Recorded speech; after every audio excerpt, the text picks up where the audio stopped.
So on the second day, and now this is what got me in trouble on television and really made me feel bad, I had a date, and the date canceled. Now, mind you, I'm only 3 weeks separated, and I did not want to be alone, and the date canceled.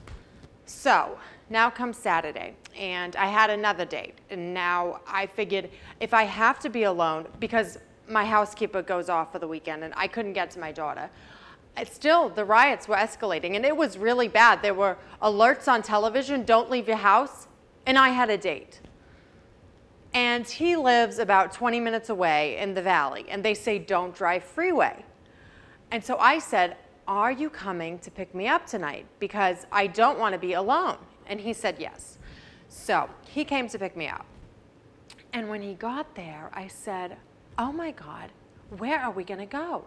We can't eat anywhere. Everything is closed. And I said, wait a minute. A hotel wouldn't be closed. They've got to be serving food. And I said, let's see if we can go to the Beverly Hills Hotel. So we drove to the hotel, which was a few minutes from my house. And when we got there, much to my shock, the whole town, picture business people, had decided to do the same thing.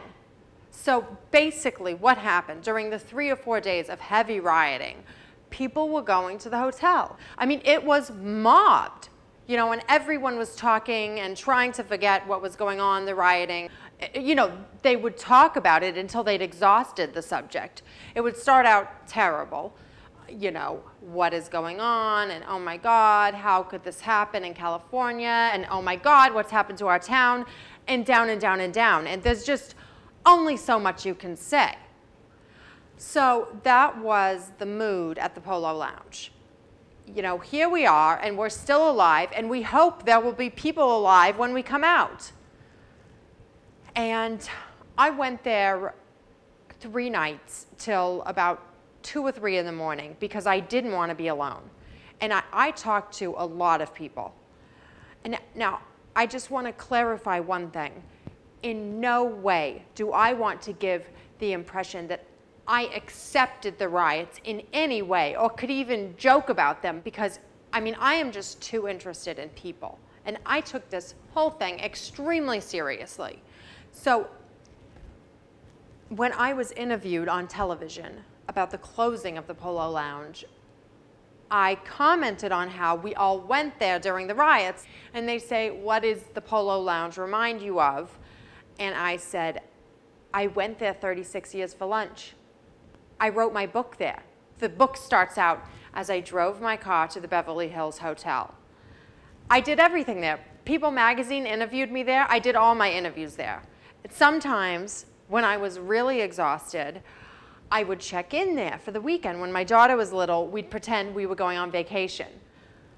So I was talking about that. And then I said, and during the riots, because it was so foremost in my mind. And I talked about how we all went there. So, some man wrote me a letter.